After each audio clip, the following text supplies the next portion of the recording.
Alrighty, let's go ahead and get started. Let's go ahead and get started tonight. We are going to be in Matthew chapter 7 tonight. I told Dalen a fib. I didn't mean to, though.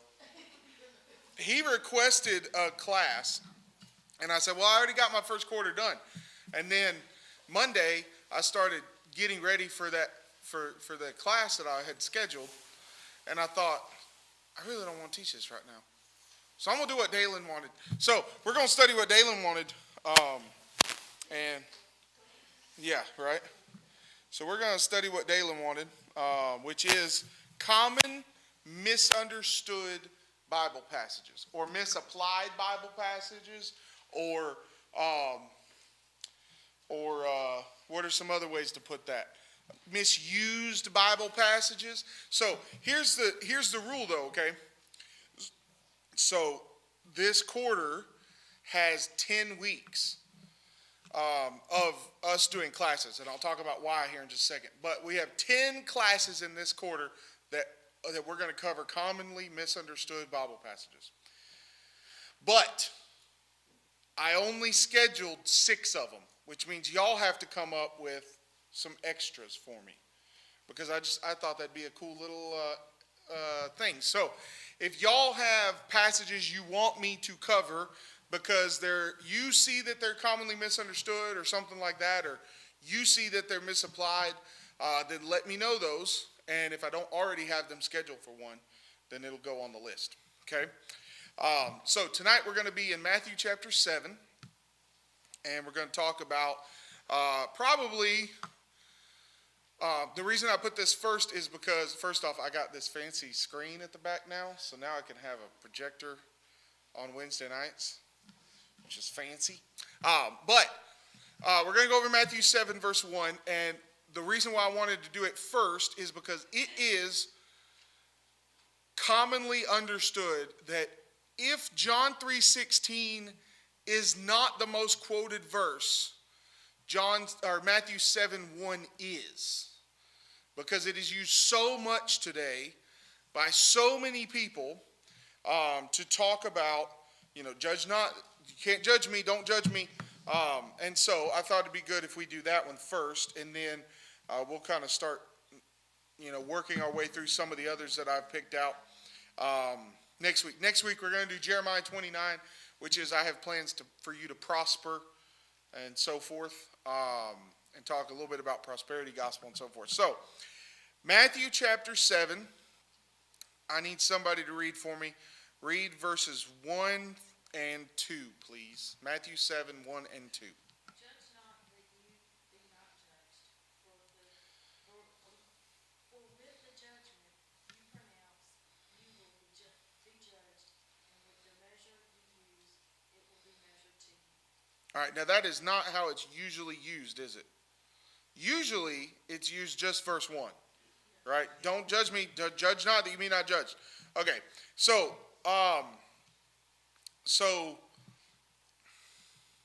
there's really 2 ways that I wanted to look at this passage tonight. Number 1 is how is it misused and why is it misused and what's the problem with the way that it's used. And then number 2 is, okay, so now that we know Matthew 7:1 doesn't say that you can't judge for any reason, now how are we supposed to judge? What are we supposed to judge and so forth, okay? So first off, let's talk about the command that's misused, okay? So the first problem with saying Matthew 7:1 is saying that someone cannot judge someone, and usually how is Matthew 7:1 misused rather? In what context is it misused a lot of times? Yeah, you've said that something is wrong, right? And that could be you've said that the Bible doesn't say what their preacher says. You've said that their way of life is wrong, or their choices are wrong, or there's a better way to do that.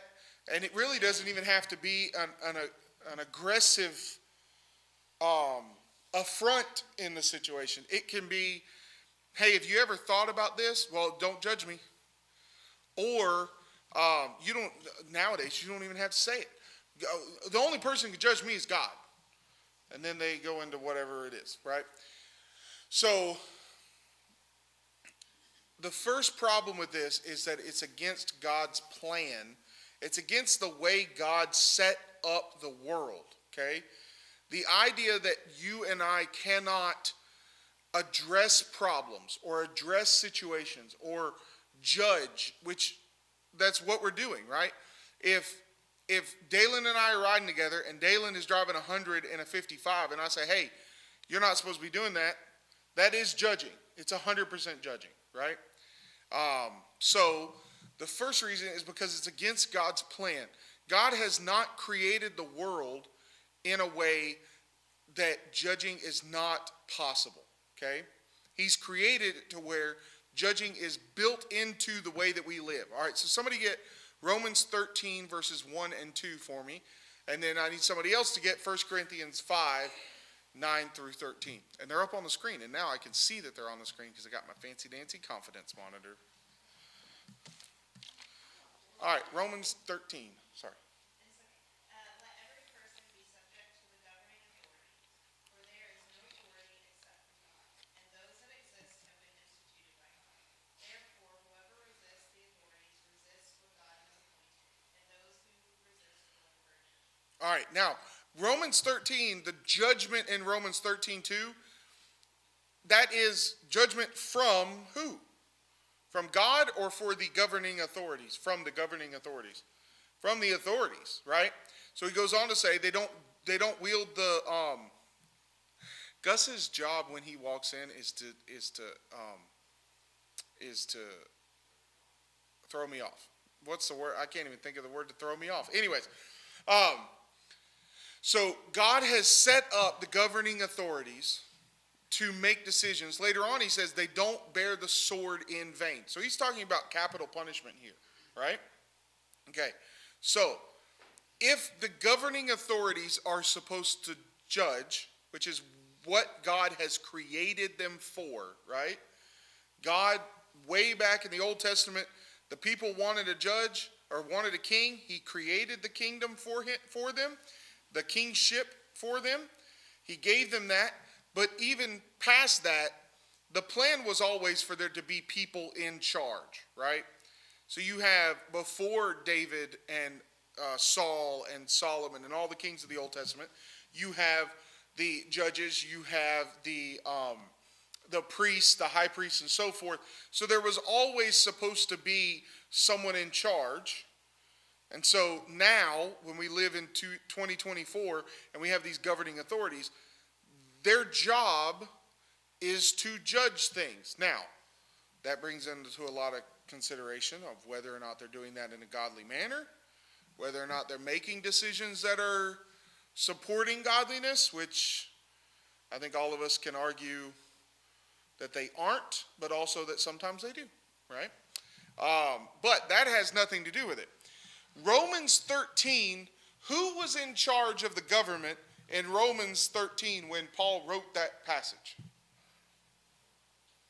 The Roman Empire. Did they make decisions that were very godly and pushed godly practices forward? Gus said always, yes. No, they didn't, not at all. No, you got that question wrong. Sorry, I judged you. No, they didn't make those decisions in a godly manner, right? So Romans 13 isn't just talking about, well, you just respect the authorities, you just submit to the authorities when they're practicing things that God says to practice, and otherwise I can break the law. Now, is it true that sometimes a law is made that would hinder our faith and our responsibility is to follow that? Yes. But just because they make bad decisions in other places doesn't mean that we don't respect them or subject to them generally, right? All right, so next up, 1 Corinthians 5, verse 9 through 13. Somebody read that for me. 1 Corinthians 5, 9 through 13. While you're turning there, I'm going to bring up Matthew 18. Does anybody remember what Matthew 18, 15 talks about? I will give you a hint. It is, if a brother sins against you, what do we do? Go to them. If they smack you on the cheek, you got to turn the other cheek.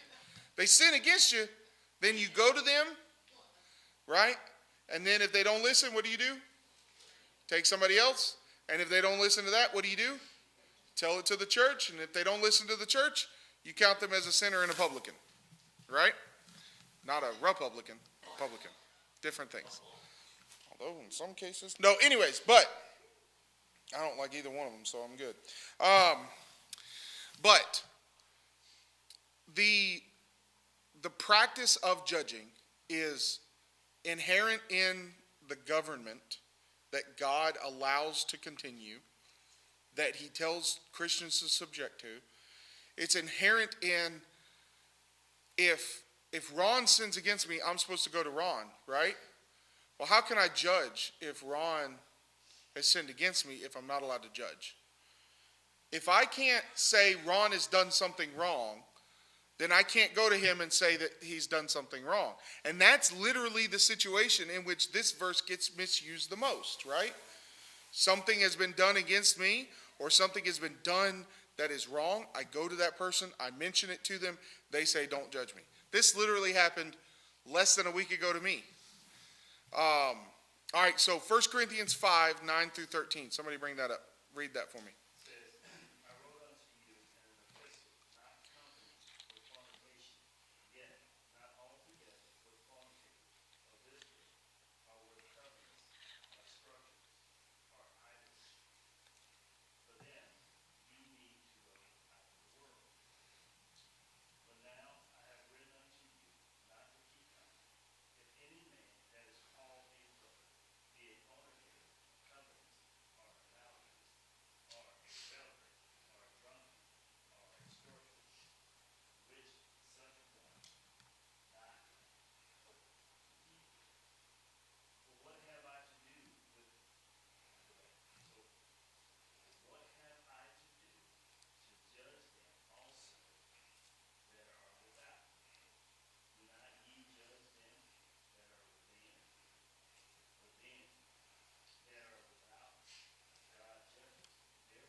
All right, now, y'all think I'm going to bring this passage up to talk about, see, we have to judge sexually immoral people.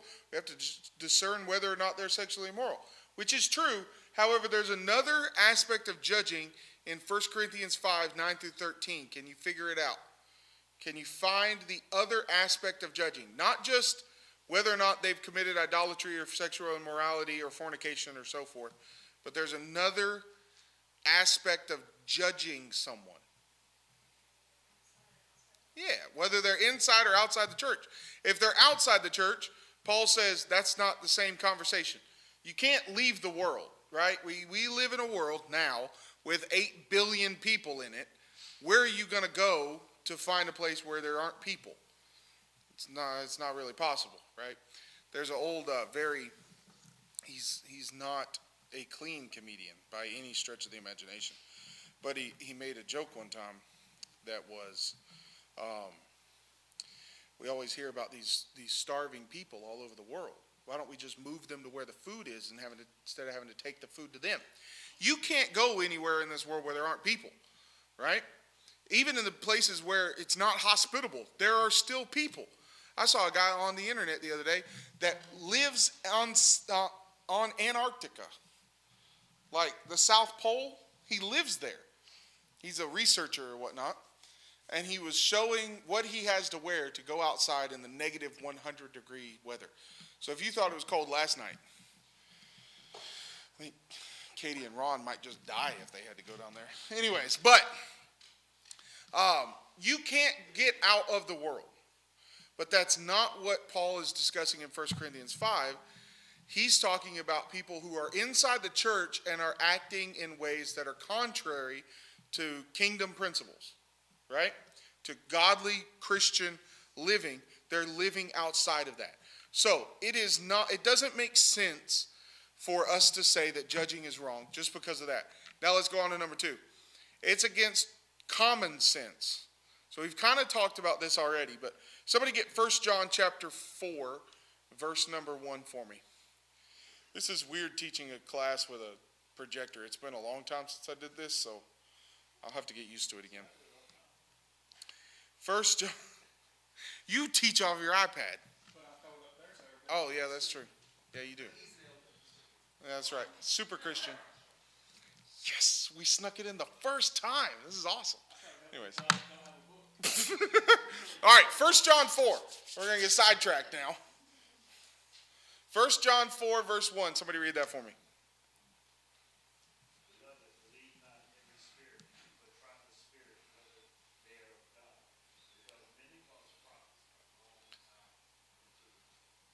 All right, and then John 7, verse 24 says, do not judge by appearances, but judge with righteous judgment.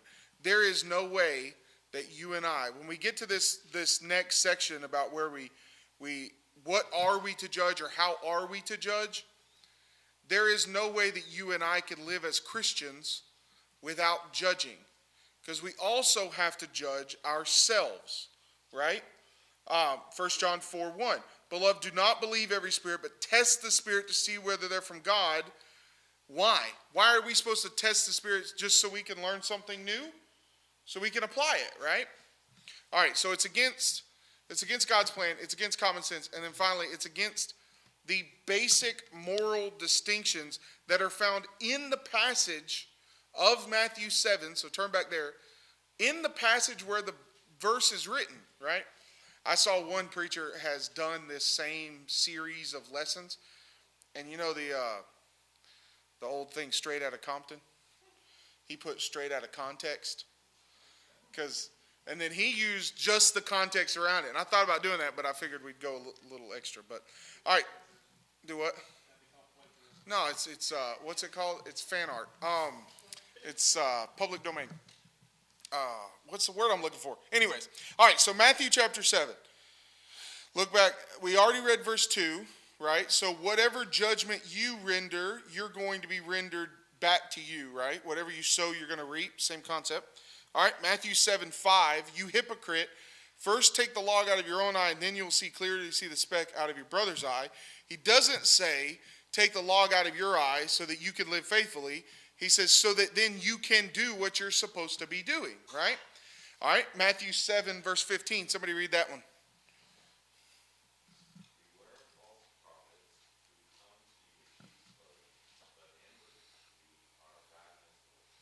All right, then Matthew 7, 6. Do not give to the dogs what is holy. Do not throw your pearls before pigs, lest they trample them underfoot and turn to attack you. You cannot understate how aggressive verse 6 is, okay? Now, remember, Jesus is the Son of God. He is completely sinless. There was no guile found in his mouth, the book of Galatians says. Chapter 7, verse 6 is about as close to, if we put that in 21st century words, everybody would say we sinned. Okay? He was very abrupt, and he said, if you take and give what is holy to the dogs, or you throw it before the pigs, and he's calling human beings pigs and dogs here. There's no guile found in his mouth. So this isn't sinful, but he's being very abrupt. In order to say that, he has to make that distinction, right? There are basic moral distinctions that are built into Christianity, that are built into every faith. Not only that, but what is the main problem with someone saying, you're not allowed to judge me? What's the common sense, not Bible, but common sense problem of you're not allowed to judge me? Saying you're better, that's true. They're not problem, they are. If I can't tell you something is wrong, then you can't tell me I'm wrong for telling you you're wrong. This is the conversation I had last week. You know, a few weeks ago I brought up that at Christmas I knew that a conversation was going to be said at Christmas with the family. It didn't get said at the family Christmas, but it did get said over the phone the other day. And so we had a little come to Jesus meeting. Hadn't received a phone call back. Hopefully they're watching this. Anyways, but in order to say that I am a Christian, I am making a moral distinction between myself and someone else. Now, does that mean that you and I are better than people who aren't Christians? No, because guess what? In order to be a Christian, what must you first be? A sinner who is lost, right? So I'm not saying I'm better than anybody. I'm just saying there's a distinction now, right? I'm not saying that there's some kind of moral high ground in this. It's just I've been where you are. I'm no longer there. And so I have the ability to say certain things. It's the same thing as if a person who was not skinny got skinny and then came to me and said, here's what you should be eating. It's the same concept. I mean, I'll admit it. It's the same. Some of you skinny folks need to make my diet plan for me. But it's the same concept. I've been there. I'm not there anymore. And so now I can tell you here's what needs to be worked on. Now, do I have all the answers? No. Does that mean that I'm somehow better than you? No. And this is going to come up in a few weeks because in the month of February, we're going to start studying the book of Genesis. And the first lesson, we're going to talk about male and female. And God created us in his image in this way. Well, people who have the gender dysphoria that is so prevalent today, are they less human than us? No. Are we better than them? No. We just have something that they don't have, which is the gospel. We don't hate them or anything else. We want them to be what God intended them to be, right? So, it's against God's plan, it's against common sense, it's against moral distinction. So now let's move on to how are we supposed to judge each other, okay? So the necessary command. First off, we have to judge others. We are commanded to judge others. It is becoming, is the election this November? Great. I'm going to have to turn off all my phones and TVs, and I'm so sick of it already. Anyways, so in November, a lot of people across our country are going to say, you can't let your faith decide who you vote for. That's just as impossible as this, right? My faith is me. I make my decisions based on my faith, right? It's the same concept as someone says, well, you shouldn't try to teach other people about your religion. My religion says I have to teach other people. So now how can we do both? I can't do both. I can't do what God has commanded me to do and also meet this requirement of not judging other people. So somebody read 1 Corinthians 4:5 for me, please. Therefore, do not pronounce judgment before the time, before the Lord comes, who will bring to light the things now hidden in darkness, and will disclose the purposes of the heart. Then each one will receive his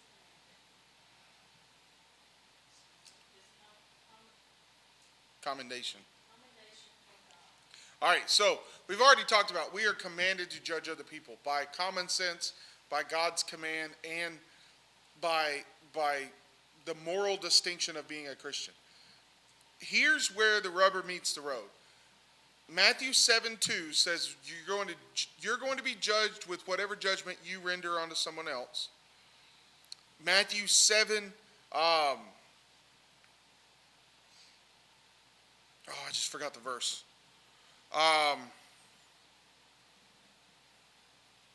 It's not Matthew either. I'm tongue-tying myself. Anyways, it'll come to me in just a second. We are to judge righteous judgment. What passage is that? I wrote it somewhere. John 7:24. There we go. Could not think of it. John 7:24 says we're supposed to judge righteous judgment. Now, what is the difference between judging righteous judgment and how we're to judge other people and what Paul is telling them not to do in 1 Corinthians 4?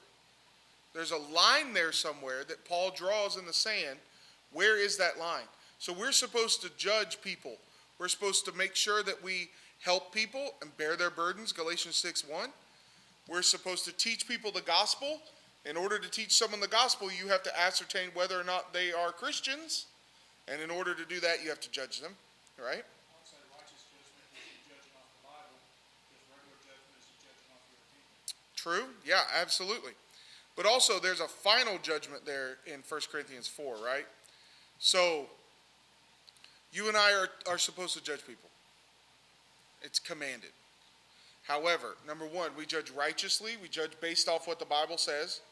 And number two, we're not making final judgments.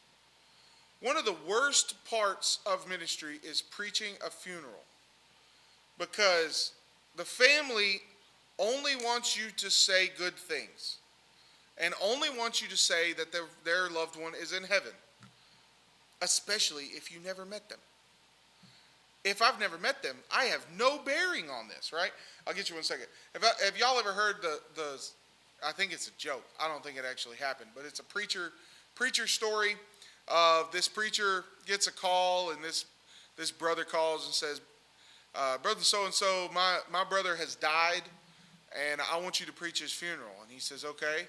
But these two brothers were like the worst people in town. They were horrible people, right? And he says, and I want you to say that he's in heaven, and if you don't, you're going to get it. But if you'll say it, you get $100.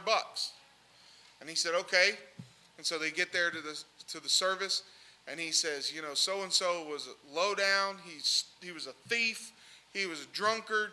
He did this. He did that. He names all the bad things he did. He said, but compared to his brother, he's a saint.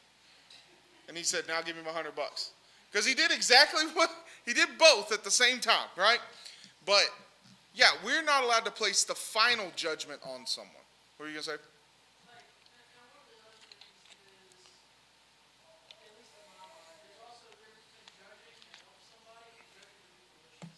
Yeah.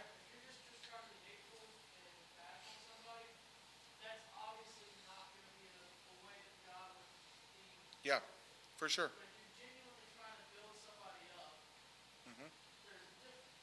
Yeah, and you know the age-old, well, members of the Church of Christ think they're the only ones going to heaven.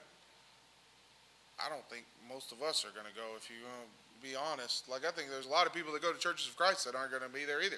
But that's not my decision to make, right? We can't make the final judgment. It's not. I got a lot of religious people that don't want to do jury duty, because in essence, if it's a capital case, you could be, in essence. I think there's a lot of people that don't want to do jury duty for just practical purposes. No, yeah, there are some conscientious objectors to that. You got to go Monday? Tony Clay had to go last week. Oh, man. The first time I got you want to know why I hadn't got called? They go off your tax record. Anyways, that's an inside joke between Gus and I, but I can let y'all know. I might have forgot to file my taxes for the last few years. Anyways, but one of my good friends is a tax guy. Anyways, but yeah, the first time I went to jury duty, I sat there for 5 days, Monday through Friday, and never got a case. And they just sent me home. And I got paid $7 a day. Anyways, so we are not allowed to place that final judgment on someone.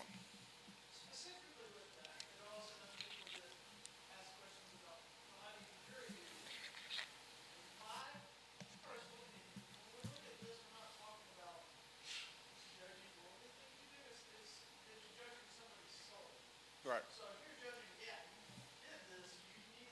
Yes, you broke the law. Right. Well, here's the preacher's look at this, okay?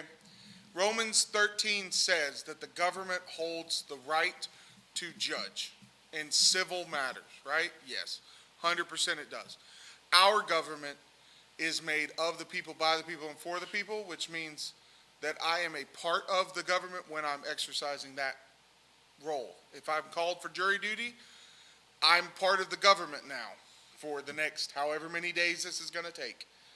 And so, you know, it doesn't harm my conscience. Now, it might harm someone else's conscience, and that's perfectly fine. And there are a lot of conscientious objectors, and there are a lot in the church too. There are a lot of people that you and I would call brothers and sisters that they don't want to have any part of that, and I fully understand that. I just tend to disagree. But anyways, all right, so we're supposed to judge others, but to an extent, not to the ultimate extent. You and I do not get to decide what God does on the judgment day, what Jesus does on the judgment day. Because there is this thing called God's grace, right? And I know I've rustled some feathers in the past from not members of Warm Springs Road, but people in general in saying this, but I think I stand beside it. My job is to preach the truth. Our job is to teach people the gospel, right? That says that you have to be baptized for the remission of your sins and live a faithful life in order to go to heaven. I hope that one day we get to the judgment day and Jesus says, you've made a big deal out of that and it wasn't supposed to be that big a deal. That's not my decision to make. I go by what the Bible says. The Bible says, here's the line. Whatever God does on the judgment day is up to him. He gets to make that final decision. My job is to just tell people what he said in the Bible, which is, you need to believe that Jesus died on the cross for your sins, be baptized for the remission of your sins, and live a faithful life. And if you'll do that, there's no question on the judgment day. You don't have to revolve around, well, how far does God's grace extend? Now, all of us sin. All of us are going to have the grace of God on the judgment day.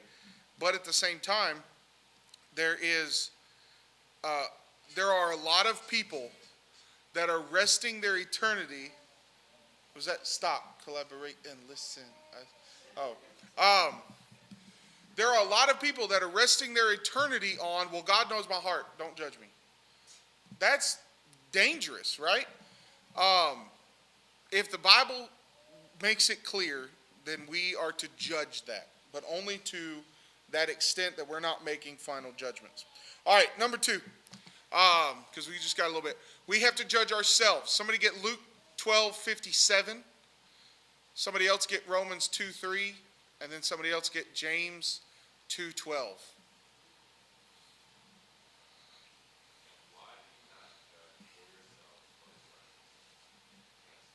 Yep. Luke 12:57.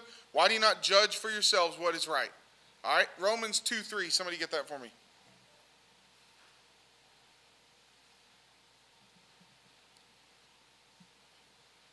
All right. It says this. Do you suppose, O man, you who judge those who practice such things and yet do them yourself, that you will escape the judgment of God? Now, is that righteous judgment? No. Is that judgment in keeping with take the log out of your eye so that you can see the speck out of your brother's eye? No, they're not doing that, right? But they should be doing that, right?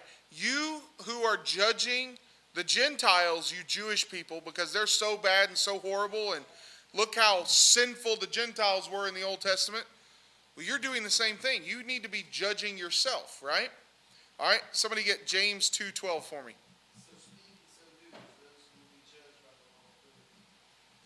All right, so in order to speak and act by those who are judged by the law of liberty, we have to figure out, are we speaking and acting? We have to judge ourselves. And given the passages in Matthew, we are supposed to judge ourselves before everyone else and to a higher extent than everyone else, right? Take the log out of your eye so that you can see the speck in your brother's eye, okay? All right, last but not least, we have to judge doctrine. So we have to decide whether or not we're Christians, and then we have to decide whether or not someone else is a Christian so that we can help them, like Kyle was saying. You're not trying to just attack them and just, look, I got them told. You're trying to help them and lead them along and work with them, right?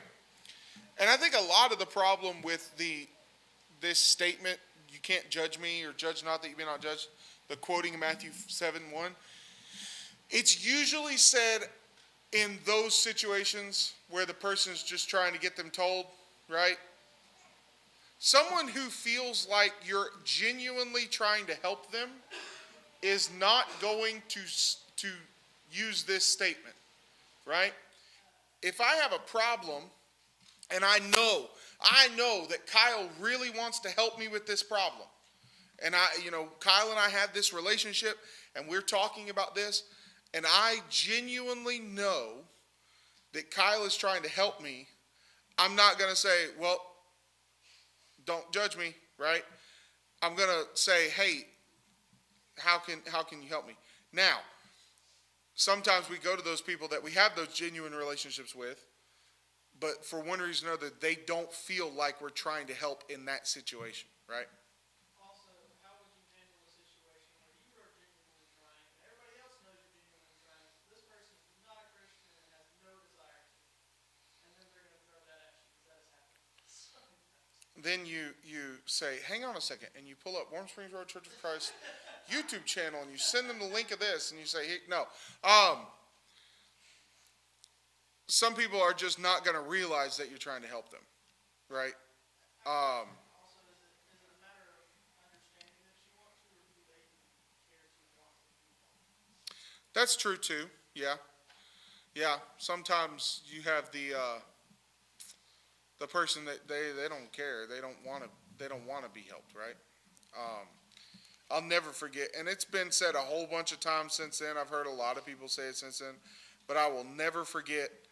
We had a fellow student in college who was dating this girl who was on the 20J line, which is the tubas in the Marching Southerners. And they broke up, and she stopped coming to church, and some of us went to her and was like, hey, why did you stop coming? And she basically said, I was just coming for him. I really don't care. And we said, well, we'd really like for you to come back, and we want to help you and work with you and stuff. And she said, I'm driving the bus to hell, and anybody that wants a ride can get on. And I'll never forget her face, because, it is funny. But it's also like I was standing there looking at her in the face when she said it, and I was like, you have no clue what you just said, right? But, sometimes you joke about something, somebody falls down, you laugh at it. I'm driving the bus, that sort of thing. That's different. But there are some people that they genuinely just don't want help. They don't care, and the Bible makes it very clear you have to sweep the dust off your feet for them and, go on to the next person that wants to hear it, right? All right, let's talk about judging doctrine, okay? Somebody get 2 Corinthians chapter 5, verse 14 and 15, and I'm going to get the last passage.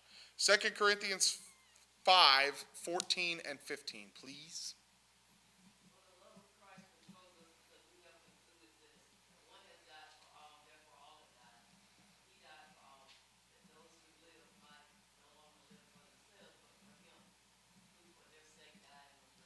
All right, how do you live for yourself versus live for God without knowing what doctrine is?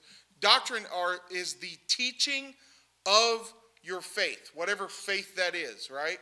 So you might have someone who believes something drastically different than us, and someone might say, well, they're indoctrinated. Indoctrinated just means you know the teaching, right? It's got a big bad connotation about it, that you're getting indoctrinated, or I had one person one time that said, don't indoctrinate my kids. And I thought, you sent them to a Christian school.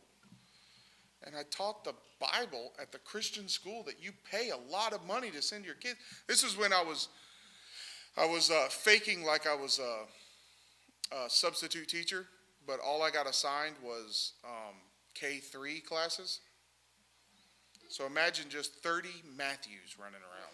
When Kyle was going to free, the parents have to go over there and go through like a little parent orientation as well. And, just one town over, you got the big Baptist college there at Jackson. Mm-hmm. And this should tell you something about your religion, but they put their daughter at free because they didn't like what she would learn there. But their first question Then you got mad at Freed. Their first question was, are you going to require my daughter to change religions? We want her to come here, but we don't want her to change religions. So why don't you go send her to the... We're not going to require, but we're definitely going to try to teach her. Well, so what was happening was I I was substituting, and I only subbed 2 days, I think, or maybe 3 days, I can't remember now, of K3, and I was done.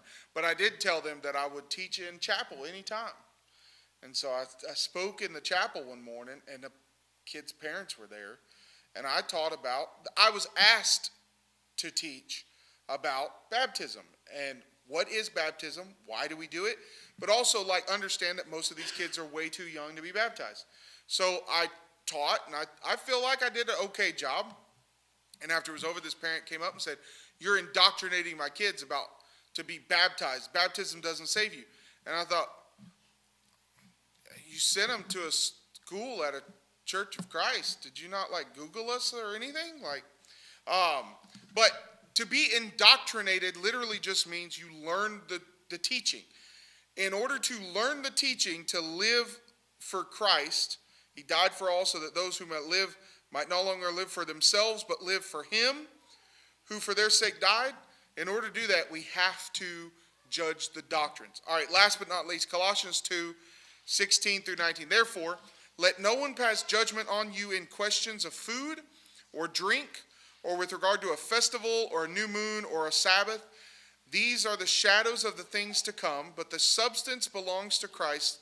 Let no one disqualify you, insisting on asceticism or worship of angels, going on in detail about visions, or puffed up without reason, so forth and so on, not holding fast to the head, from whom the whole body, nourished and knit together through its joints, ligaments, grows with a growth that is from God. Okay, so basically he said, don't let anybody try to teach you about the Old Testament and following the Old Testament. Also, don't let them try to teach you about asceticism or the worship of, or these pagan ideas. Asceticism means you're denying yourself for your faith. So you're beating yourself, you're hurting yourself, you're bleeding yourself is one way they would do it. Remember when Elijah's on Mount Carmel and the prophets of Baal are trying to scream out to Baal to light the fire, what did they do? They started cutting themselves and beating themselves, right? So he says, don't follow those things. So we have to judge what those things look like. And sometimes those things don't look just like this, right? The worship of angels. Most people don't worship angels anymore. But I'm going to say a large number of Pentecostalism has that mindset of worship of angels, worship of demons and so forth. You're paying so much attention to this, you're not paying attention to the gospel, right? I remember growing up in Pentecostal church, we were more worried about seeing an angel than we were about doing what the Bible said. As long as we were just trying to see an angel all the time. So any person, and I thought about this morning, I did. While the kids are coming in, this morning I went to Panera Bread because I'm addicted to their cranberry orange muffins, which is probably, I need one of y'all to give me some diet tips. But anyways, I go to Panera Bread to get my coffee and my cranberry orange muffin. And as I'm leaving, there's a woman standing in the parking lot, and she's just staring at me. And she stared at me leaving the parking lot, driving down the side road, driving all the way down Williams Road out there? Driving all the way down there. And I legitimately thought, when I was younger, you know what we would say that woman was? That was an angel. She was paying attention to me. She was an angel. No, she was a person who was probably not all there, and she was just staring at the car that drove by her, right? But anyways, so let's go ahead and take a little break, and we'll get started. Hey, look at this. Are y'all ready? Ron's in there, but I don't need him anymore. I could have been doing that the whole time. I just thought about it tonight. Yes, sir. I love you. All right, go sit down. Well, then we're going to need a substitute. All right, you're the substitute. She didn't see my muffin. I had actually already eaten half of it by the time I turned the corner to see her. Listen, I'm addicted to those things. I'm addicted.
I didn't have that on.